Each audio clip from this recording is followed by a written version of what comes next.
So, I'd like to start by asking you your name, Yes.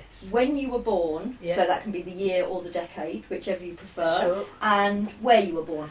Okay. My name is Yaa. My place of birth is Balham, London, and I was born in 1958. Okay, and is Balham where you spent your childhood? No. I was brought up in an international children's village called Pestalozzi Children's Village, near Battle, and I was there from the age of 2 until the age of 18. Okay. And during your childhood, and we're defining childhood as sort of like up to about 10, did Okay. you have a teddy bear? I did, yes. And can you tell me about it? Yes. I got a teddy bear in 1961 when I was 3 years old.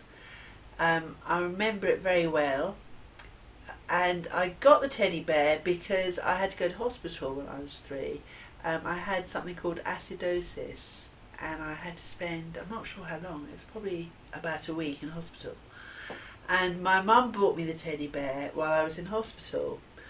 But funnily enough, unlike most children who really love their teddy bears, I always had the association with this teddy bear of not being with my mum. So I never bonded at all. I never really liked my teddy bear. Even though I sort of felt that I should like it, I never liked it. And can you describe it for me, what it looked like, Yes. what it was made out of? There's a teddy bear sitting on your desk that looks very much like my teddy bear, so I could show it to you. In fact, I've never seen a teddy bear that looked so much like mine as this one. It's almost, my teddy bear could be its younger brother. Okay. And it's definitely a male. It just had a male look. Also, I remember now, it grunted. I don't know if this one does, but it grunted when you turned it. It had a very scratchy nose. I don't know if the nose was always scratchy, but as far as I remember, the nose was very scratchy. It became threadbare because it probably was sort of thrown around quite a bit in its history. And it had the same eyes, so the cut was exactly the same, and it sort of dates me, I suppose. Yeah. Thank you. Because my daughter I bought my daughter a teddy bear, my middle daughter, when she was, I think she was about 1, and that had a very different look to it. So that teddy bear I just showed you is definitely a sort of 1950s or 1940s teddy bear. Yeah. And it had a name too.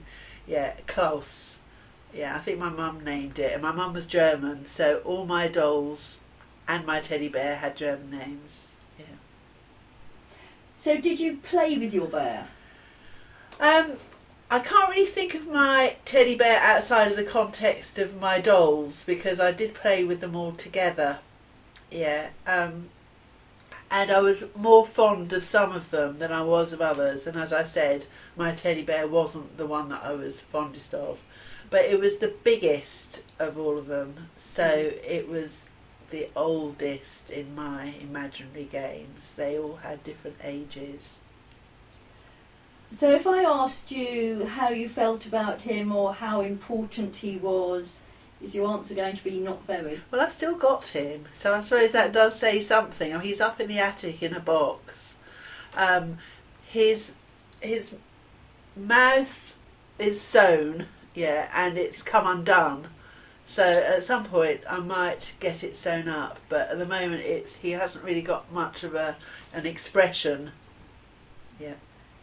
So if I asked you what your best memories were of him, do you have any best memories? No, I have no best memories of him at all. I thought you were going to have.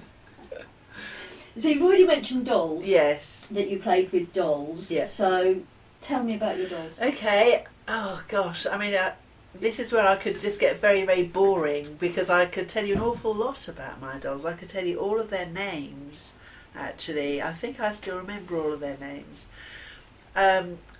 I was sort of slightly compulsive obsessive, I think, because they went boy, girl, boy, girl, boy, girl, boy, girl. So Klaus was the oldest, and their ages always stayed the same. I think he was always 10.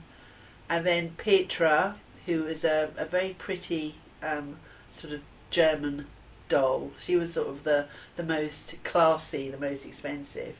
Then there was Alex, who is a baby boy doll who didn't have any hair, whereas Petra had some really nice hair that came out in tufts. And then after Alex, there was Katja, who was a boy doll, but one Christmas, have I missed out any? I've missed out Annetta. Annetta was a very elegant doll with red nails.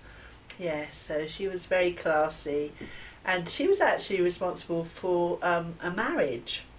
Apparently I'd left her somewhere. I think I'd left her in Germany one year. And my mum's friend decided that I couldn't live without this doll and brought the doll back to England on a boat. And on that boat she met her future husband. So I gave my mum's friend this doll when I was older. And then there was Katja, who was actually a boy, although he had a girl's name. And one year he sat too close to the open fire at Christmas, so his hair got all sort of frizzled, which was quite sad, but these things happen. And then there was Katja. Then there was Uschi, and Uschi's arms and legs were very loose. Are you getting bored yet? No, okay. They never actually fell off, but I think they were tied with elastic inside, so they always were in danger of falling off, but they never did. And I think Uschi was one of my favourites, really. And then there was Krista, who was also a boy with a girl's name. And the last one was Heidi. And Heidi was a little plastic doll made in one mould, with moulded hair. I don't think you get dolls like that nowadays. And I had her when I was very small, and she had scribbles all over her back, which never came off. And her limbs were sort of stuck in one position. They didn't move at all. So I'm trying to visualise these dolls. Are we talking baby dolls, or are we talking grown-up Alex children? was a baby doll, yes, although he was the third eldest in my family of dolls, yes. And the others? No, they weren't really baby dolls, but they were dolls that you couldn't buy now. They're definitely dated, definitely, yeah. And I think I've got Heidi. I don't think I've got any of the others. So how did you come to own them? Were they presents or? They all must have been presents. I suppose in those days girls were given dolls. And yeah, I mean I educated them. Most of the time they were my class, and I taught them things. Or I lined them up in front of the TV and we used to watch TV. I was an only child, so it's a bit sad because they were sort of, I suppose, they were the people I spoke to. Yeah. And you said you still have Heidi? I still have Heidi, yes. Yeah, she's very special. So how important... Heidi's got one brown eye and one blue eye. And in fact, my children think she's absolutely terrifying, whereas I don't see her like that. So you spoke about how they kept you company as an only child. So does that mean that they were quite important to you? Oh yes, very, very much so. Yeah. And what happened to the ones that you haven't got anymore? Gosh, that's a terrible question. Someone's going to call the social services. Well, Annetta, as you know, went to my mum's friend as a gift. I don't know what happened to the others. They just sort of went into the land where dolls that aren't wanted anymore go. Yeah. And what are your best memories of dolls? I used to lie under the table to watch the TV. We had a very low table, and my best memories are somebody made me a bench in this children's village. The boys used to do carpentry, and one of them made me this. It was a lovely. It was a bench with a back to it that would fit my dolls. So I used to sit my dolls either on the bench or leaning on the bench. And I just used to lie under the table watching TV with all the dolls sort of sitting next to me also watching TV. Yeah. Nice. Nice. So, did you have any action figures? No, I didn't. I coveted a Barbie. I always wanted a Barbie. But I just got given cheap Barbies, which were really quite disgusting. Very sort of prominent breasts, very small waists. So I had a few of them, but never had the same connection to them as I did to my dolls. How did you play with them, out of interest? Can you remember? Probably in a rude way, I think. With my friends as well, yeah. Okay. I won't ask you to expand on that one then, unless you really want to. Let's have a think about construction toys. Sure, yes. Did you play with any construction toys? I did, yes. My grandmother, I think she probably was the person that gave me most of my dolls as well. I think I do remember the connotation that construction toys were educational. I do remember that sort of feel that it was very good to play with construction toys because you were expanding your brain in some way. And she bought me this large box, and it was called Plusty Cunt. Yes, I don't know if it still exists. And I can just remember the feel of that they were mainly blue.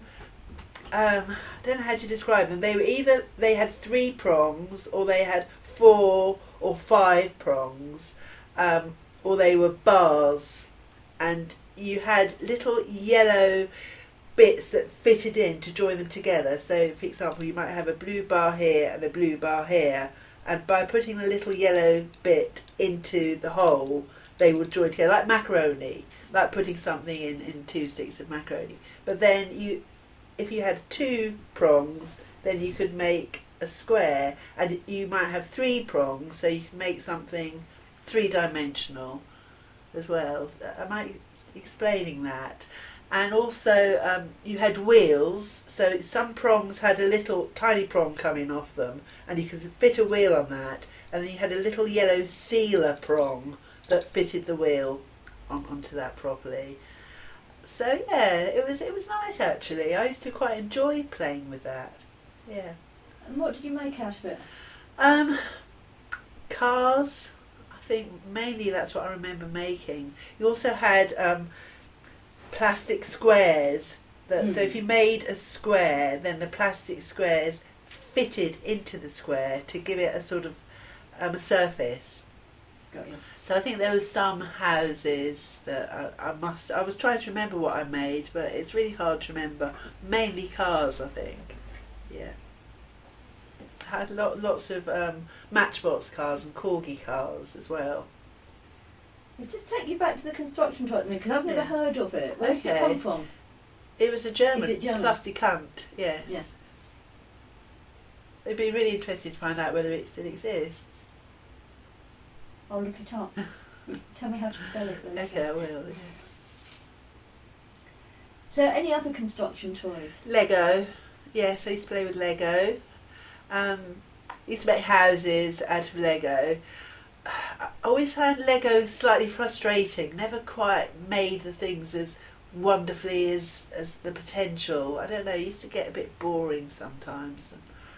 My son played with Lego for hours and hours and hours, and I think by the time he was born in '83, and I think Lego had become much better and much more exciting then, we just really had the little rectangles.